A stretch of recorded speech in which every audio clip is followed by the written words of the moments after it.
one of the most controversial men in the YWC.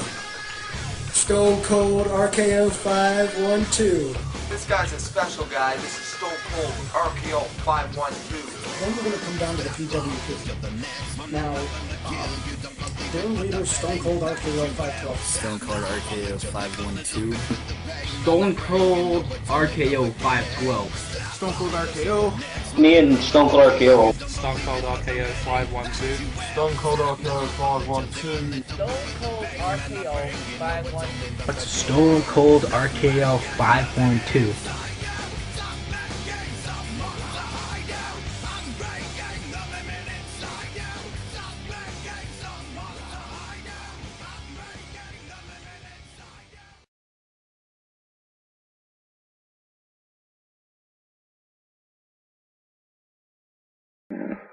What's up, ladies and gentlemen?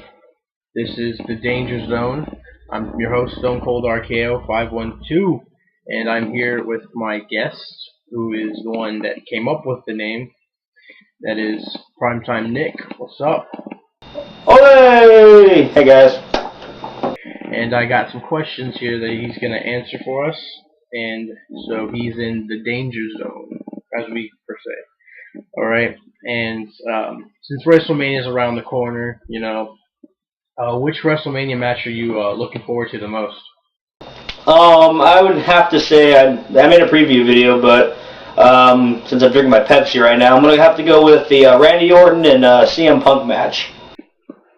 Oh, yeah, definitely. That match is also one of my favorite. I can't wait for the match, and actually think they'll make it the match of the night.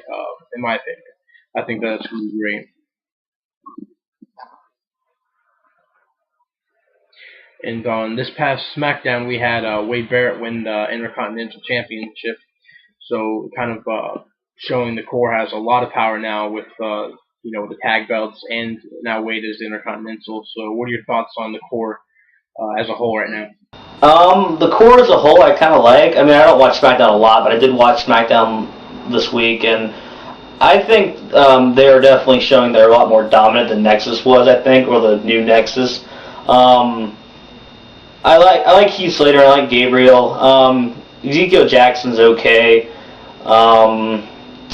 Wade Barrett, I think, is a good leader. The only problem I have with him is he needs a new finisher. That Wasteland is just a piss-poor finisher. But he changes that. I can see him definitely being a future champion in due time. I actually heard a rumor that they're thinking of turning his finisher into like a side slam, into like a powerbomb or something. I don't know. But that's just what I heard. Yeah. And another question is, since WrestleMania is going on, nobody's like really focusing on TNA right now, but I just want to bring up the topic. You know what happened at Victory Road and all that. Do you see that TNA is going downhill? And if you think so, when do you think it'll die off? Honestly, I'm probably one of 3 people that doesn't want the company to die personally. Like I like to still, I have like that small sliver of hope that TNA will someday quit being shit. But as of right now, I see them possibly dying in like maybe 2 or 3 more years. I just don't know. They really need to just start over. Just drop everything and start over from scratch.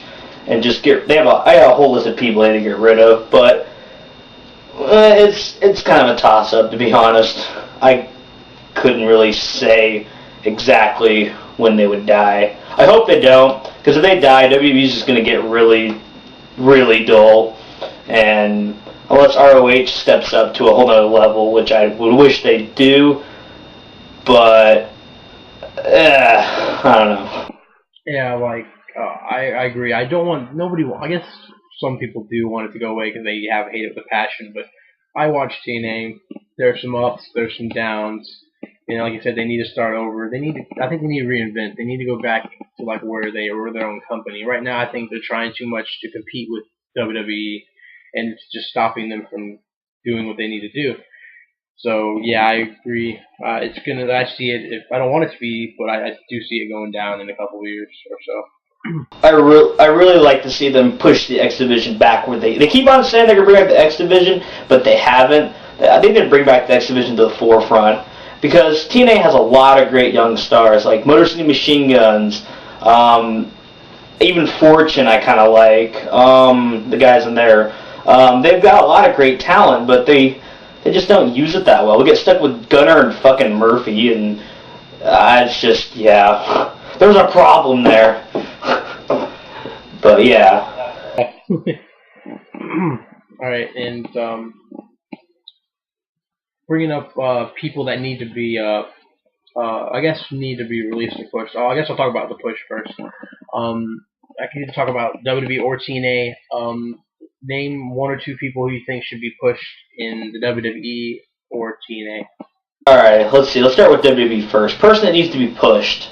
If anybody really knows me that well, I'm a huge Bryan Danielson or Daniel Bryan mark.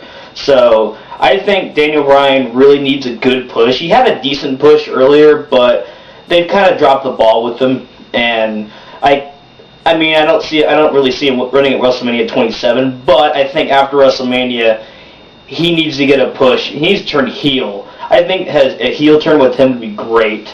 And possibly joining up with a new Nexus, possibly. That's for WWE. For TNA, oh, toughie. Hang on, let me drink to this. Let's see, TNA. Who needs to be pushed? I'm going to go with Crimson. I think Crimson, from what I've seen, he's only had 2 matches, I think.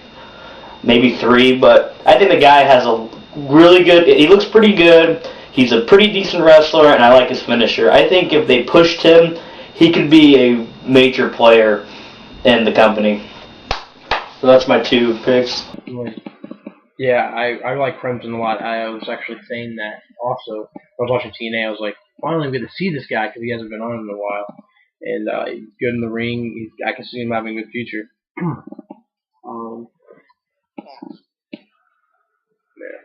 Now bringing up the other side, which is the releases. Knowing WWE, they said that they're going to have some releases after WrestleMania, and that also since Superstars is going out or Jobber Stars, who do you see them releasing after WrestleMania?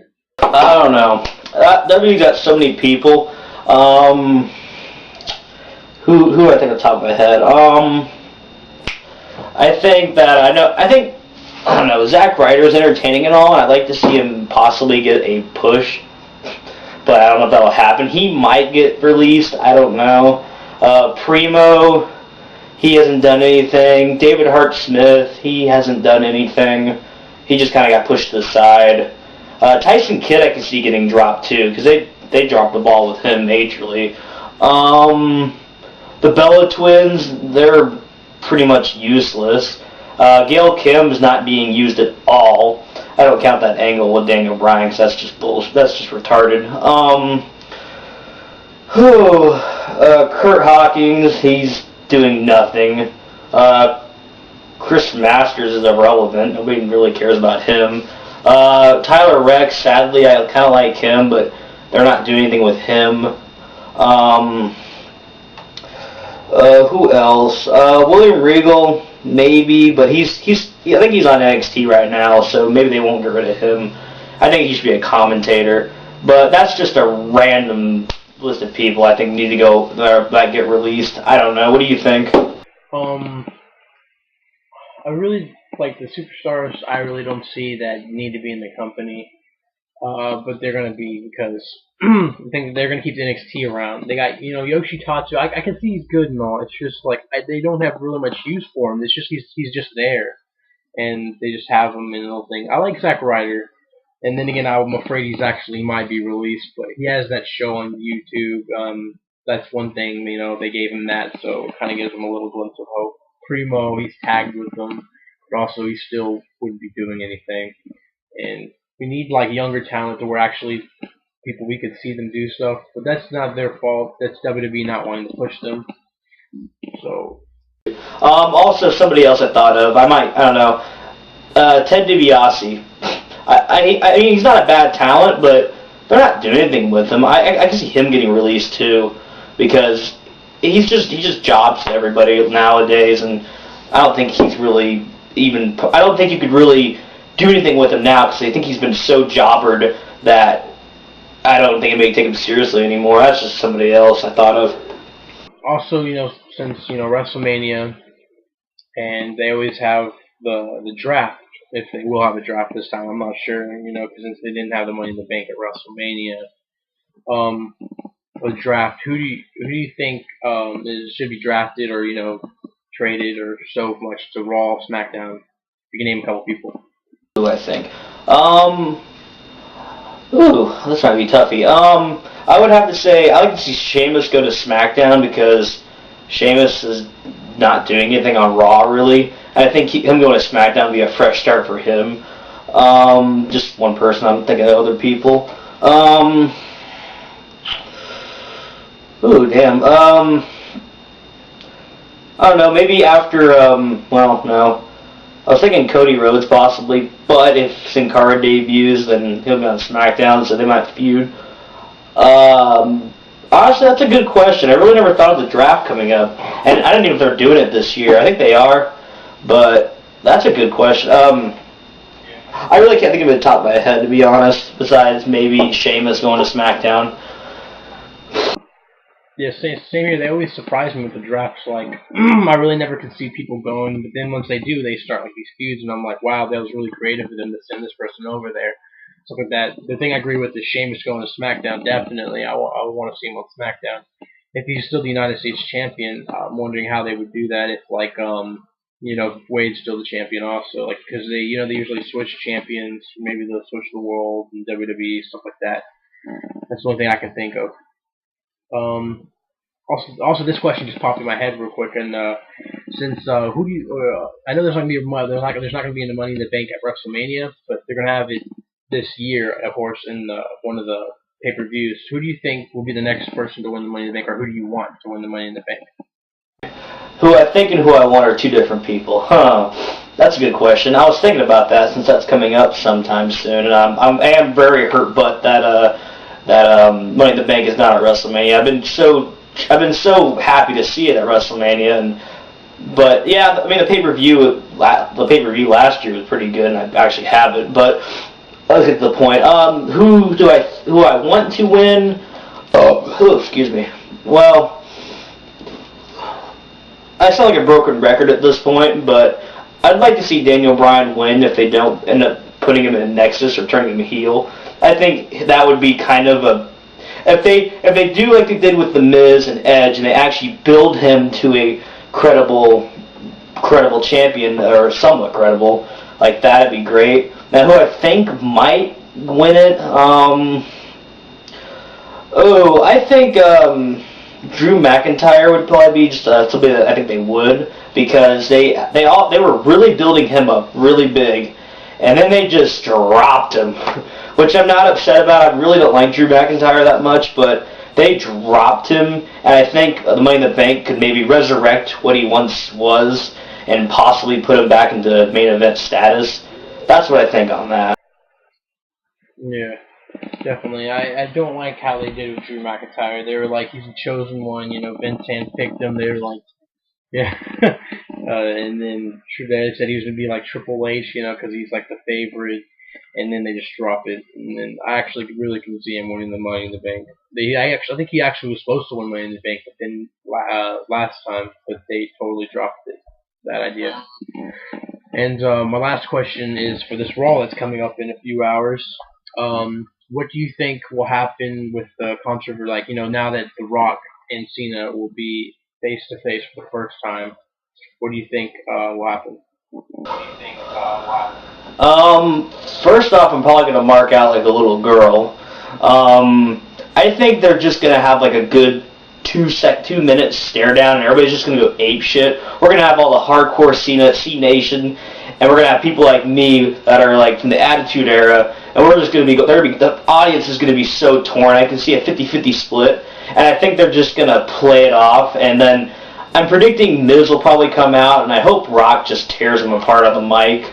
And then I don't think we'll see any like fisticuffs, but I predict that to be at WrestleMania because people would pay to see Rock bottom The Miz and Rock bottom John Cena and a people's elbow. I mean, that is almost worth part of paying for WrestleMania in my opinion. But I definitely see it being a historical moment, though, for sure.